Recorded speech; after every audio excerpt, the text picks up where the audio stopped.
বিদেশ ফেরত যাত্রীদের জিম্মি করে রেন্টেকার, প্রাইভেট কার, সিএনজি চালিত অটোরিকশার এক চক্র আদায় করে বাড়তি ভাড়া। যাত্রীদের সুবিধায় বেসামরিক বিমান চলাচল কর্তৃপক্ষ ও বিআরটিসি মিলে চালু করতে যাচ্ছে বিশেষ শাটল বাস সার্ভিস।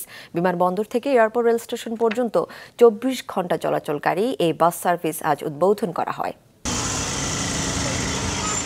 ঢাকার হযরত শাহজালাল আন্তর্জাতিক বিমানবন্দরে দেখা যায় অনেকেই কাঁধে বা মাথায় করে বড় বড় ব্যাগ বয়ে নিয়ে যাচ্ছে। কেউ বাসে উঠবেন, কেউ সামনের স্টেশন থেকে ট্রেনে চেপে গ্রামে ফিরবেন। দীর্ঘ পথ পাড়ি দিয়ে দেশে ফেরার পর আবার এই লাগেজ বয়ে নেওয়াটা অমানবিক, তারপরও করতে হচ্ছে। বিমানবন্দর থেকে রেল স্টেশন যেমন 2 মিনিটের রাস্তা, এখানে 500 টাকা চাইতেছে। 2 নম্বর টার্মিনাল থেকে বিমানবন্দর রেল স্টেশনের দূরত্ব 1.3 কিলোমিটার।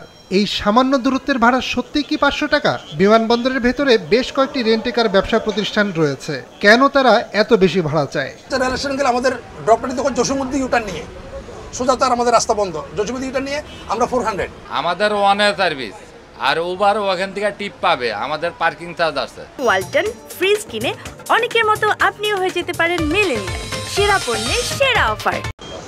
যাত্রীদের যানবাহন সমস্যা দূর করতে বেসামরিক বিমান চলাচল কর্তৃপক্ষ বিআরটিসির সহায়তায় শাটল বাস সার্ভিস চালু করেছে।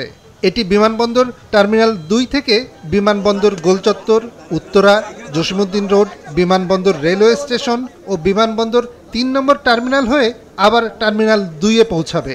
সড়ক পরিবহন ও সেতুমন্ত্রী সকালে এর উদ্বোধন করেন।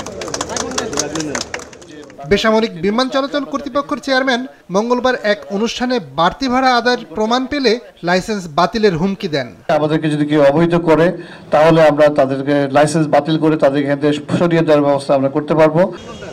উদ্বোধন হলেও সাথে সাথে এই সেবা চালু হয়নি।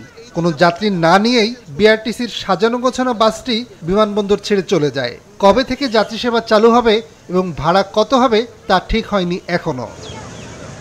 নিয়াজ মোরশেদ, মাছরাঙা সংবাদ, ঢাকা।